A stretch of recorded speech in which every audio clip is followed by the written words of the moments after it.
Bang Fahri ya sudah. Assalamualaikum Bang Dula. Waalaikumsalam warahmatullahi wabarakatuh, Mas Ihsan. Apa kabar? Sehat Bang Dula. Bang Dula, sebelum kita bincang ini, saya mau angkat dulu pembicaraan Pak Mahfud MD ini. Sebentar Bang Dula, coba kita dengarkan bersamalah. Ini bulan Juli lalu nih. Pemimpin tahun 2024 itu sudah pasti pemilu, Pak Jokowi tidak lagi gitu, maka pemimpin yang harus muncul itu pemimpin yang bisa menyatukan, menjaga keseimbangan dan merekatkan negara-negara ini bisa maju, tidak kayak sekarang saling mengerikan kalau saya lihat. Yang kedua, lapis keduanya itu masalah korupsi, itu juga perlu orang kuat ya. Ini korupsinya kan udah tidak terkendali. Dan mau nyalahkan di mana? Wong di setiap sektor pengadilannya begitu, parlemennya begitu, di birokrasi pemerintahnya begitu, pengusahanya begitu. Semua bekerja dengan cara-cara itu. Nah, itu sekelumit saja cerita begitu-begitu gitu Bang Dula. Tapi ada begitu yang terakhir ini tidak kelar-kelar nampaknya. Tahu-tahu akhir tahun ini ada Perpu yang nampaknya dari melanggar konstitusi menjadi jalan pintas dengan Perpu. Ini cara negara hukum, semuanya berkulit hukum ya. Satu isu itu yang begitu-begitu yang pertama. Yang kedua lagi masalah proporsional ya, pemilu proporsional terbuka tertutup ini kan ide-ide dadakan tahapan macam mana yang terjadi ya. Belum lagi masalah kepolisian yang nggak kelar-kelar, selesai Sambo ada lagi perwira tersangka yang baru lagi ini namanya siapa tuh, Bambang Kayun apa gitu ya. Bagaimana Bang Dula melihat pengamatan Bang Dula terhadap negeri ini, dan di tengah pengadilan yang sudah mulai tercium oleh KPK ini kan urusan antara bintang sama bintang ya, artinya perang di antara para penegak hukum menjadi masalah tersendiri ketika Mahkamah Agung sampai harus meminta maaf urusan yang ini. Bagaimana Bang Dula? Silakan Bang Dula. Ya, pertama para pendengar sekalian, alhamdulillah kita bisa jumpa lagi setiap Jumat. Pernyataan Mahfud MD itu menunjukkan bahwa ada keadaan negara pemerintah yang parah, tapi negara Menko lagi. Menko yang menangani justru persoalan-persoalan itu, yang mengkoordinasikan kementerian-kementerian terkait. Artinya bahwa dari pernyataan Pak Mahfud itu dua hal yang bisa kita tarik. Pertama, beliau mengakui negara ini salah urus, pemerintah salah urus. Tapi kedua, juga menunjukkan bahwa beliau itu tidak berhasil, atau tidak mampu, atau cuma bikin rame saja seperti itu. Atau mungkin karena beliau sudah katakan tadi bahwa 2024 itu selesai Pak Jokowi, sehingga kemudian Pak Mahfud itu coba menawarkan diri secara tidak langsung. Siapa saya cawapres, ya saya bisa diajak lah, mungkin jadi cawapres dari siapa begitu. Atau kalau tidak cawapres, ya menteri yang akan datang, kabinet akan datang masih masuk lah di Menko apa seperti itu, atau di jabatan apalah seperti itu. Itu kesan masyarakat seperti begitu. Sebab beliau kan pakar politik, hukum politik dan seterusnya.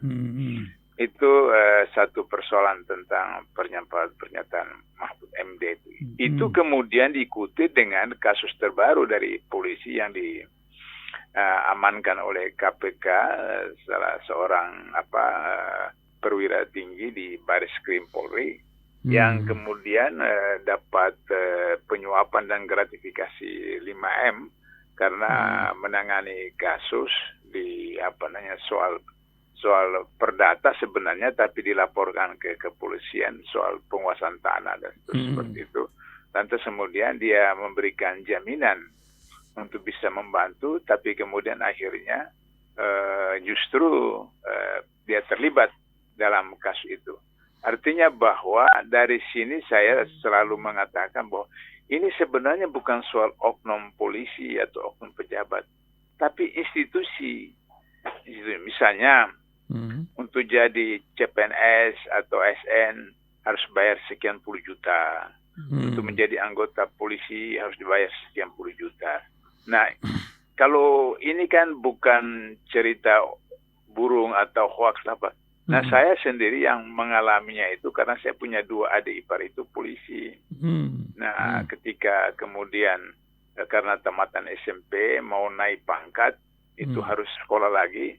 Kemudian dia kirim surat ke saya untuk minta sekian juta.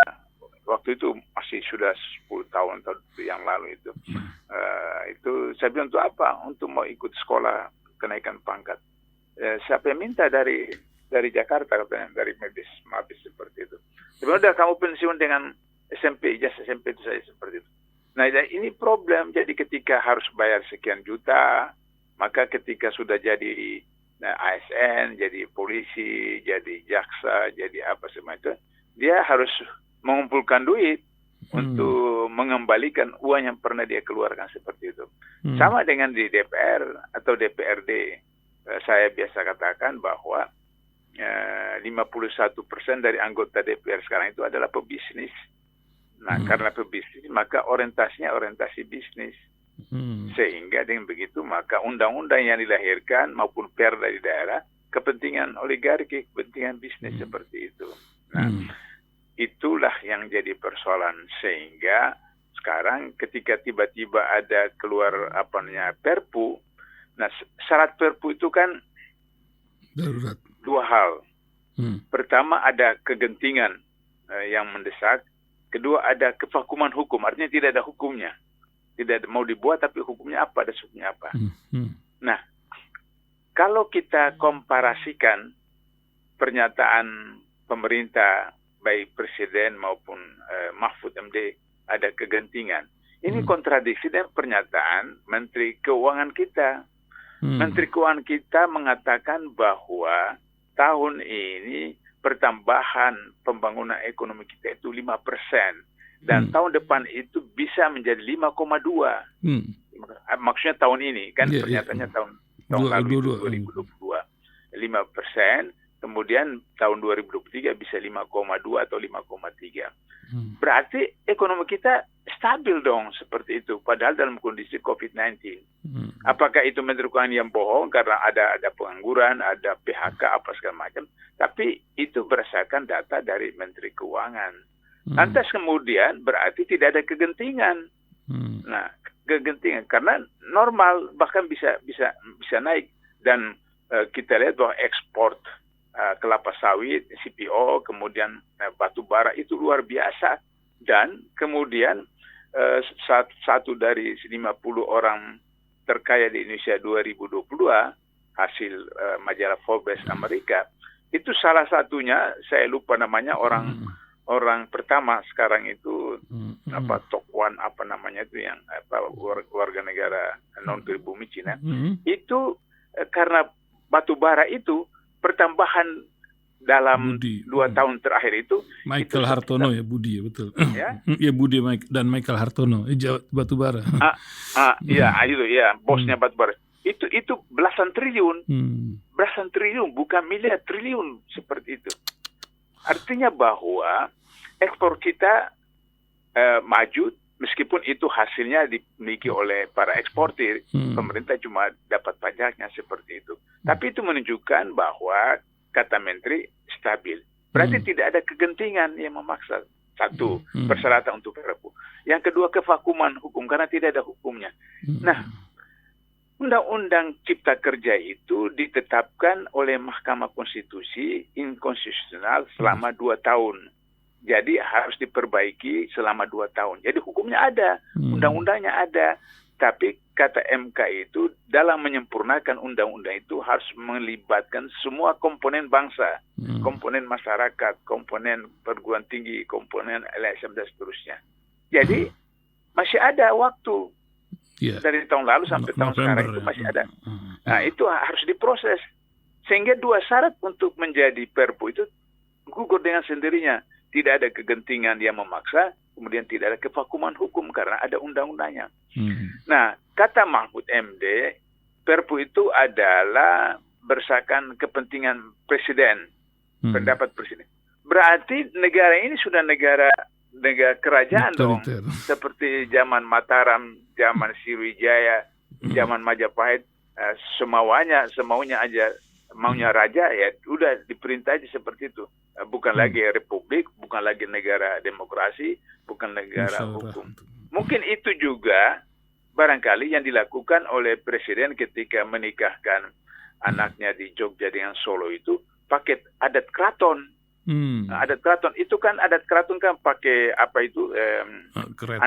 andong. Ya, kereta emas, kereta kerajaan itu kan adat keraton. Sementara beliau kan cuma keturunan yang ya tidak tahulah keturunan apa seperti begitu. Yang pasti bahwa beliau pengusaha mebel, kalau itu apa konkret fakta itu pengusaha mebel.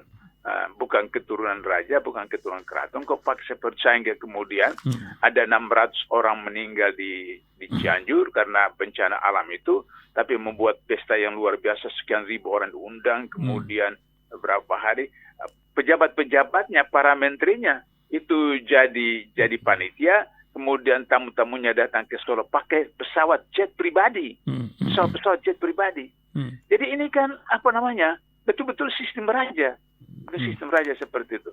Nah, ini bahaya sekali sehingga karena itu banyak LSM, banyak pakar politik, pakar hukum yang mengatakan ini adalah satu proses pembajakan terhadap konstitusi. Bahkan mantan ketua MK yang pertama, Saudara Jimli Asyidik mengatakan sudah bisa di-impeach. Ini presiden. Tapi kan saya bilang dalam salah satu teman yang bertanya saya bilang Ketua MK itu lupa bahwa Soekarno, Soeharto, Gus Dur bisa diimpeach karena itu berdasarkan Undang-Undang Dasar 45 yang asli, yang lama. Tapi kalau sekarang Undang Dasar 2002 itu tidak bisa lagi diimpeach seperti Soekarno, Soeharto, Gus Dur. Karena apa? Harus diputuskan oleh MK. Sedangkan MK untuk memprosesnya harus diputuskan oleh DPR. DPR kemudian MPR, baru dibawa ke MK. Nah, di MPR dan DPR dari 9 praksi, 7 praksi itu punya istana, punya pemerintah koalisi. Bagaimana bisa DPR MPR memutuskan untuk dibawa ke MK? Nggak bisa seperti itu. Tidak logis itu dari 7 partai, gimana bisa mau itu? Katakanlah tiba-tiba terjadi sesuatu yang luar biasa sehingga kemudian ada 3 partai yang mengkhianat di Senayan, bergabung dengan PKS dengan Demokrat sehingga kemudian 54 berhasil, maka dibawa ke MK. Tapi di MK itu, ketua MK-nya itu iparnya Jokowi. Apakah bisa ketua MK menjatuhkan hukuman kepada adik iparnya, kakak iparnya, abang iparnya, sementara istrinya itu adalah adiknya Jokowi? Ini kan jadi persoalan. Sehingga dengan begitu, maka ya menggerundel aja semua orang. Tapi harus diingat bahwa bagaimanapun pengalaman Orde Lama, pengalaman Orde Baru, ketika got itu tersumbat, dihalangi segala macam, ketika sudah kemudian banjir seperti di Cianjur, yang hari ini banjir di mana Jawa Tengah, macam, Kudus jebol semua. Nah, itulah reformasi. Kenapa jebol 32 tahun Orde Baru, 22 tahun Orde Lama, jebol seperti itu. Nah, jadi ini persoalan yang harus menjadi perhatian sehingga begitu pemilu merupakan satu institusi untuk penggunaan hak warga negara. Tapi kesalahannya adalah bahwa masyarakat itu merasa haknya itu cuma 5 tahun sekali, tidak setiap hari, tidak setiap bulan, tidak setiap tahun. Padahal hak warga negara itu setiap hari digunakan. Saya sering mengatakan bahwa saya 15 tahun di Malaysia, saya menyaksikan kalau ada satu jalan di kampung itu berhari-hari atau berpekan-pekan itu air tekung, air tidak bisa itu jalan pemilu nggak akan terpilih lagi itu anggota DPR atau DPRD tidak akan lagi terpilih seperti itu. Jadi masyarakat itu memilih seorang caleg, bupati, wali kota, gubernur, presiden, prestasinya. Nah, sementara di Indonesia itu ada money politik. Nah, di luar negeri, kalau mereka dapat uang dari pemerintah, dari DPR, dari DPRD, bupati, gubernur, mereka terima dengan pemahaman bahwa itu uang negara, uang rakyat. Jadi mereka berhak pilih, mereka berhak terima itu uang. Tapi tidak ada kaitannya dengan memilih. Karena mereka ini uang kita, uang rakyat. Mereka berkewajiban memberikan kepada kita. Tapi soal pilih, tidak ada urusannya dengan soal pilih. Berdasarkan kinerja. Nah kalau kita Indonesia kan tidak.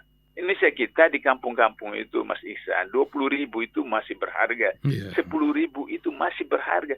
Bahkan 5.000 masih berharga. Jadi kalau ada serangan subuh, ada serangan fajar, ada serangan duha, ada serangan apa lagi, terus kemudian masyarakat ya udahlah, karena ini di bawah yang sumbang ini PDIP, kemudian pilih PDIP. Yang paling lucu itu Mas Ihsan, kalau ada presiden datang kemana-mana memberikan bantuan, disebut bantuan presiden. Oh iya, bukan bantuan dari pajak negara. Uang dari APBN atau uang dari pocket dari gaji dia. Jadi ingat urusan Basnas ya. Urusan Basnas. Seharusnya kan harus disebutkan bahwa itu bantuan pemerintah, bukan bantuan presiden atau bantuan Jokowi. Karena kalau bantuan pemerintah APBN itu dipertanggungjawabkan nanti dengan BPKP, dengan Irjen dan seterusnya seperti itu. Nah, oleh karena itu maka saya menyarankan agar supaya undang-undang pemilu, undang-undang pilkada, undang-undang pilpres, undang-undang partai politik itu diubah total. Sehingga kemudian orang mau menggunakan apakah proporsional terbuka, proporsional tertutup, tidak ada persoalan. Yang penting undang-undang pemilu 55. Saya ini kan Mas Ihsan pernah jadi sekretaris Burhanuddin Harahap.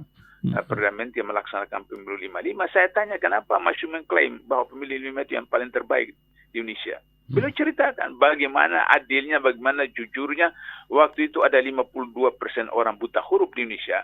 Sampai TPS 3 orang itu 2 buta huruf, 1 yang bisa baca saja. Tapi orang dari kampung-kampung naik sepeda, naik kuda, naik perahu, sungai nyebrang itu datang. Dan belum pernah orang menggunakan hak pilihnya di Indonesia sejak merdeka sampai sekarang mengalahkan waktu pemilu 55. Terakhir di Indonesia 2019 itu yang paling tertinggi, itu 82% 2019. Tapi pemilu 55 84%. Jadi belum ada yang mengalahkan pemilu 55. Padahal sebagian besar orang buta huruf.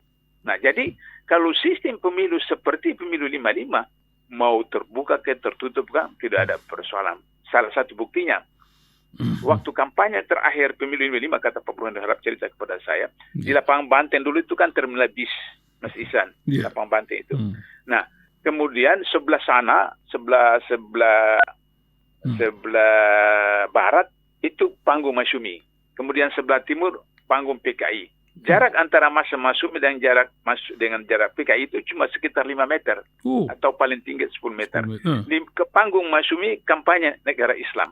Di panggung PKI kampanye negara sosialis. 2 jam kampanye, tidak ada satu lemparan batu, tidak ada satu bentrokan antara masa Masyumi dan masa Masyumi dengan masa PKI. Itu satu indikator tentang betapa luar biasa pemilu pada waktu 55 seperti itu. Nah, jadi sekarang apapun yang mau dilakukan karena partai besar mereka yang berkuasa, ya tetap saja itu akan jalan. Kecuali MK nanti diajukan lagi MK.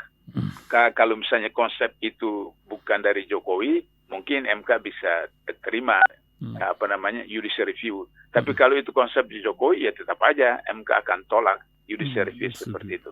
Nah, sehingga dengan begitu bergantunglah kepada kita warga negara masing-masing pemilih untuk menggunakan hak dan kewajiban dengan baik, adil, jujur, transparan. Saya kira itu, Mas Ihsan. Terima kasih Bang Dullah pagi hari ini. Semoga Allah berikan keberkahan ya. Tadi orang terkaya Indonesia itu namanya Loh Tuk Kwong. Itulah si Loh Tuk Kwong ini luar biasa. Ya, terima kasih Bang Dullah. Semoga sehat selalu dan Allah melindungi negeri hamba ini. Assalamualaikum Bang Abdullah. Waalaikumsalam warahmatullahi wabarakatuh.